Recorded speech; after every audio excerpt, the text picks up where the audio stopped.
Students, आज हम एक ऐसा प्रोग्राम बनाते हैं जो कि यूनिट 4 की एक्सरसाइज नंबर 4 है, प्रोग्रामिंग एक्सरसाइज नंबर 4। उसमें 1 से लेकर 7 तक नंबर्स के फैक्टोरियल्स प्रिंट कराने हैं स्क्रीन के ऊपर। तो आया हम शुरू करते हैं।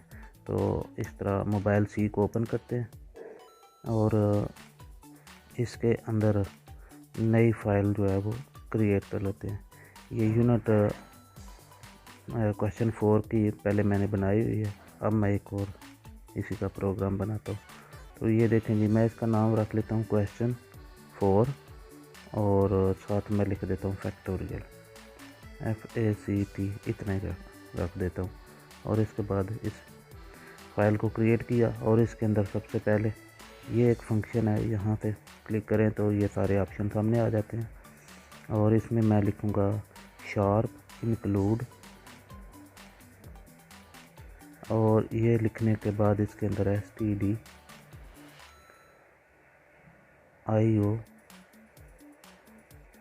और ये लिखने के बाद हम मेन फंक्शन स्टार्ट करते हैं। जो ही MA लिखेंगे तो ये यहाँ पर ऊपर रिकमेंडेशन आ जाती है, इसको क्लिक करेंगे तो ये ऑटोमेटिक मेन फंक्शन का सारा स्ट्रक्चर बन जाएगा।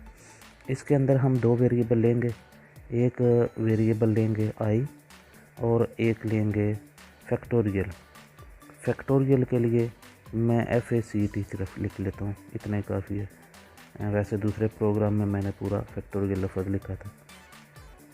अब इसके बाद हम यहाँ पर फॉर लूप लगाते हैं और इस फॉर लूप का ये स्ट्रक्चर रिकमेंडेशन आ जाती है, वहाँ पर क्लिक करें तो ऑटोमेटिक सारा बन जाता है। इसके अंदर हम एक वेरिएबल लेते हैं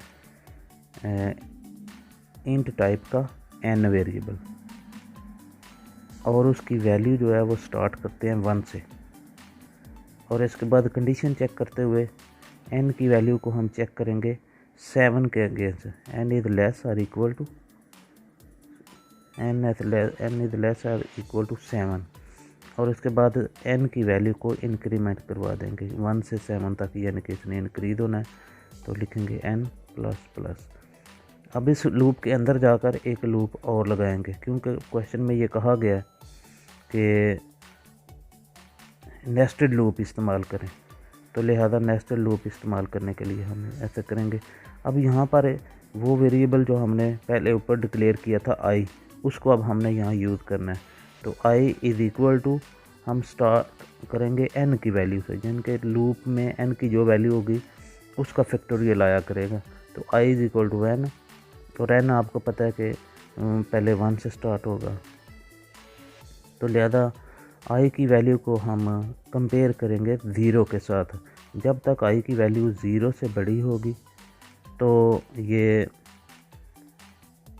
मतलब, क्योंकि जो होता है फैक्टोरियल वो 1 तक डिक्रीजिंग ऑर्डर में 1 तक नंबरों को मल्टीप्लाई करने से आता है, 1 से छोटे नहीं होते। लिहाजा 0 से बड़ा नंबर 1 तक डिक्रीज होगा I की वैल्यू जो भी स्टार्ट होगी।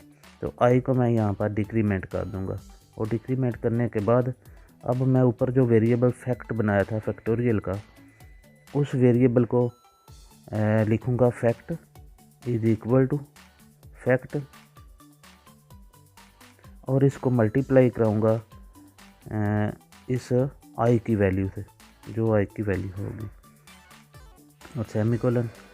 ये करने के बाद अब हम इस लूप से बाहर आ जाते हैं, नेस्टेड लूप से बाहर आ जाते हैं, और बाहर आकर यहाँ पर printf की स्टेटमेंट लिखते हैं। ये printf लिखने के बाद मैं यहाँ डबल कोटेशन इसमें डाल देता हूँ, और इसके अंदर अब हमने आंसर इस तरह से देना है कि फैक्टोरियल ऑफ यानी कि 1 इज़ इक्वल टू 1। तो इसके लिए हम लिखेंगे %d, और इसके साथ फैक्टोरियल का साइन डालेंगे, ऐसे ये साइन ऑफ एक्सक्लेमेशन होता है। ये डालने के बाद फिर %d। अब इसके बाद हम \n लगा देंगे कि हर दफ़ा आउटपुट नई लाइन पर आए, और इसके बाद कॉमा लगाकर पहले %d की जगह पर वैल्यू प्रिंट करानी है हमने n की, क्योंकि जिस नंबर का फैक्टोरियल होगा वो, और दूसरे वेरिएबल की जगह पर हम उस नंबर का जो फैक्टोरियल निकलता है वो हमें प्रिंट कराना है, और वो वेरिएबल होगा फैक्ट, जिसके अंदर वैल्यू मल्टीप्लाई होकर आएगी। तो इसके बाद इस प्रिंट एफ लूप के बाद हम एक स्टेटमेंट लिखेंगे, fact is equal to 1। Fact की वैल्यू को दोबारा 1 कर देंगे और सेमीकोलन लगा देंगे। ये इसलिए कि फैक्ट की वैल्यू दोबारा 1 हो जाएगी ना, तो फिर अगला जो नंबर n का होगा उसका फैक्टोरियल यहाँ से फैक्ट मल्टीप्लाई आई होकर और फैक्ट में सेव होता रहेगा। और अगर हम फैक्ट की वही पुरानी वैल्यू रखेंगे तो फिर तो वो नए नंबर का फैक्टोरियल नहीं निकलेगा, बल्कि और मल्टीप्लाई होकर आगे नंबर और इंक्रीज होता रहेगा। तो लिहाजा इसको 1 यहाँ पर रख देना। अब हमारा प्रोग्राम बन गया जी, हम इसको रन करते हैं। मैं ज़रा ये कीबोर्ड गायब कर दूँ। तो यहाँ पर देखें जी, अब हम इसको रन करते हैं। ये देखें जी, तो स्टूडेंट्स देखें, ये पहली लाइन में 1 का फैक्टोरियल 1, क्योंकि 1 से नीचे और कोई नंबर नहीं है जो 0 से बड़ा हो, तो एक ही होता है। तो 1 फैक्टोरियल इज इक्वल टू 1। और 2 के नीचे 1 होता है, 2 को और 1 को मल्टीप्लाई करें तो 2 ही आता है, लिहाजा 2 का फैक्टोरियल 2। और 3 के फैक्टोरियल में 3 से नीचे 2 नंबर होते हैं, 2 और 1, लिहाजा 3 मल्टीप्लाई 2 मल्टीप्लाई 1 करें तो 6 आ जाता है। इसी तरह 4 के नीचे 3 नंबर होते हैं, 3 2 1, तो लिहाजा 4 को मल्टीप्लाई 3 से करेंगे 12 आएगा, 12 को मल्टीप्लाई 2 से करेंगे 24, 24 को 1 से मल्टीप्लाई करेंगे 24 ही आएगा। इसी तरह 5 का फैक्टोरियल आप कैलकुलेट कर सकते हैं, इसी तरह 6 का फैक्टोरियल कैलकुलेट कर सकते हैं, और 7 का फैक्टोरियल भी इसी तरह डिक्रीजिंग ऑर्डर में 7 multiply 6 multiply 5 multiply 4 multiply 3 multiply 2 multiply 1 करेंगे तो वो 5040 आएगा। तो मैं उम्मीद करता हूँ स्टूडेंट्स आपको इस प्रोग्राम की समझ आई होगी। तो आप इस प्रोग्राम को बार बार ज़बानी बनाकर इसकी प्रैक्टिस करें ताकि आपको ये कंसेप्ट क्लियर हो जाए। ओके जी, अल्लाह हाफिज़।